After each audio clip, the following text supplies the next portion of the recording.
I said, well, we're on different shows. He's like, oh, well, people will get confused. I said, what? Like, they got confused when Van Damme and Eddie Guerrero feuded over the Frog Splash? Did they explain this to me again? And it's just like, ugh. So then at that point, I finally realized, like, you know what? I've been to high school. I guess I had a lot of people who had personal issues. You know, at high school, it's all about, like, he said, she said, and, like, who you're sitting by at the lunch table and all that stupid nonsense. Well, it was really no different. And I just realized, you know what, this is, like, nothing but a personal vendetta against me because I'm better looking than that old man Vance. And, you know, he obviously had some issues with me. I guess he wanted a lackluster shooting star as opposed to an excellent shooting star. And so, you know, nothing against Born Identity's shooting star, but he's half my weight, and whatever, you know, he looks like Cirque du Soleil. You know, and by the way, born, if you look it up in the dictionary, it means carried. Really? So I'll figure that out. Yeah. Oh. Well, I'd like to thank you for calling in, Jamie.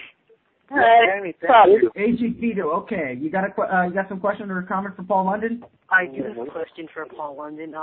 In this regards to last year, can you please tell us the reasoning behind you smiling the day that Vince McMahon died? Well, I'm sure not the only one that would want to smile on a situation like that. But maybe I was just the only one that had the balls to smile.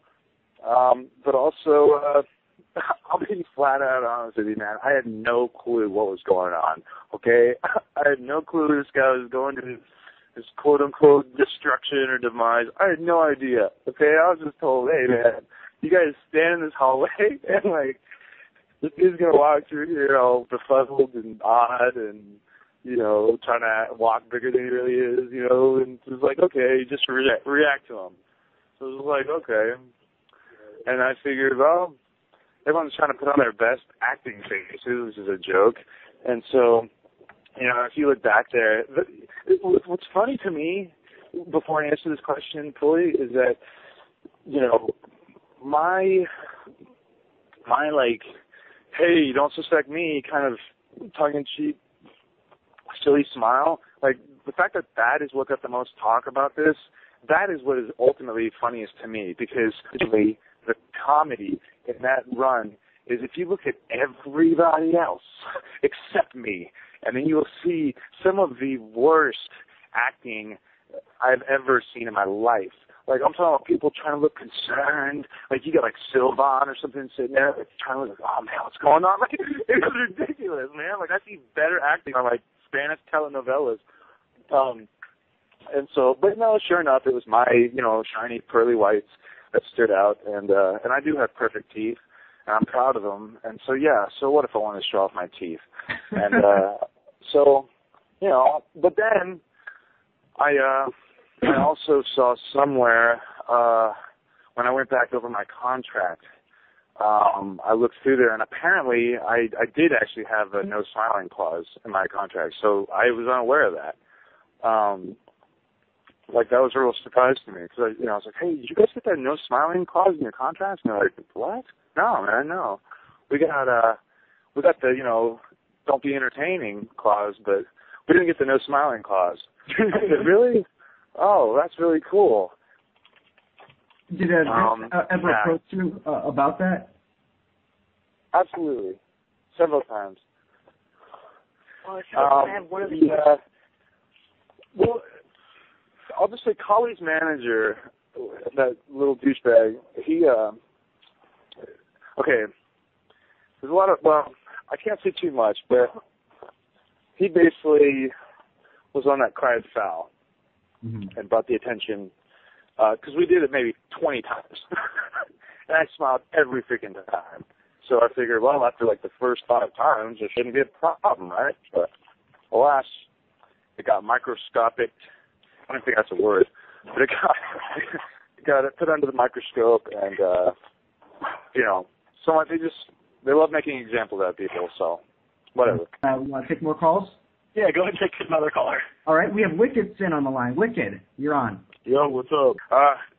It says on this Wikipedia, and I know how Juicin Jobber is about Wikipedia and the inaccurate information that it entails. Anyway, it says that you dated Ashley Massaro.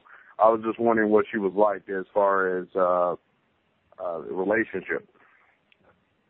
Well, relationships in any line of work are generally a lot of work, and especially under such a stranglehold schedule that is the wrestling business, you'll find that most wrestlers are either single or they have like 5 wives. So you can take that for what it's worth, but relationships are very difficult, and I'm, without going into any detail, I understand. But she's an extremely nice girl, great head on her shoulders, and she has a massive amount of potential. But life can be stressful. I understand. But she's a very nice girl. I have no ill feelings whatsoever, and people grow and do what they have to do, and so I'm a happy man. Happy to be alive. Happy to be able to breathe some air and feel some soil in between my toes, and so I try and live in my moments, moment by moment, and so we all got to do it, man. So you're not jealous of? I assume you're not jealous about Brian Kendrick's success or lack thereof on SmackDown. What would I be envious of? The fact that he lasted 40 seconds in the Battle Royal and I lasted like 6 or 5 minutes? No, I'm not an envious person, to be honest with you. I don't believe in envy. Has nothing to do with religion or anything like that. Envy is negative energy.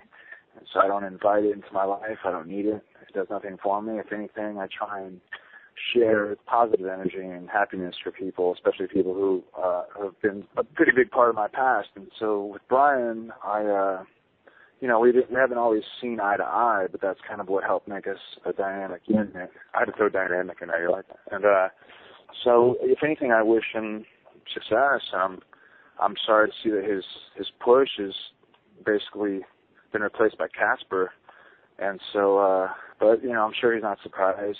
It looks like it was really just kind of a vehicle to get over Jackson or whatever that guy's name is.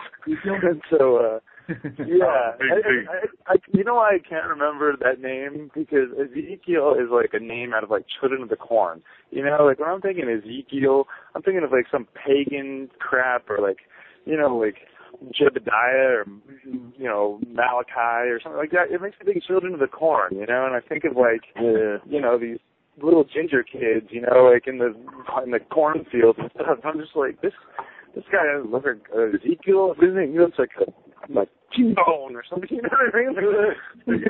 Yeah. Well, hey man, I appreciate it. I'm gonna get off the line, and I wish you the best of luck in your future endeavors. Thanks a lot. Thank you very much, Richard. Okay, man. Take care. All right. Do you think the WWE made the right decision in breaking you and Brian Kendrick up? Do I think it was a direct decision? Yeah, as in, do you think it was a good idea or not? Well, there's 2 different questions. If I think there was a direct decision in making it, or if I think it was a good idea. I'll answer them both. Okay.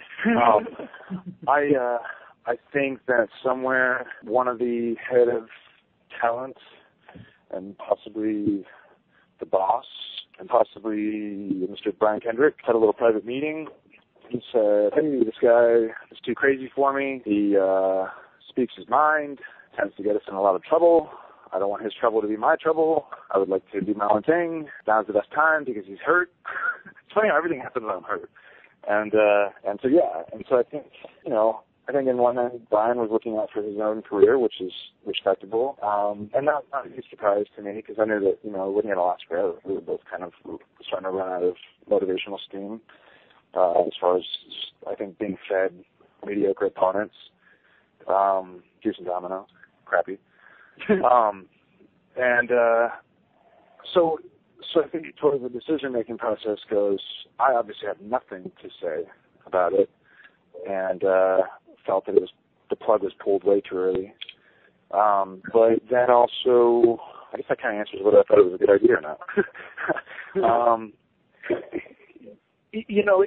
here's the thing: do we give the people what they want and entertain them, or do we jot off our own personal agendas, regardless of what the fans want? And I think you probably know the answer to that yourself by watching the product and being disappointed every time. You're like, why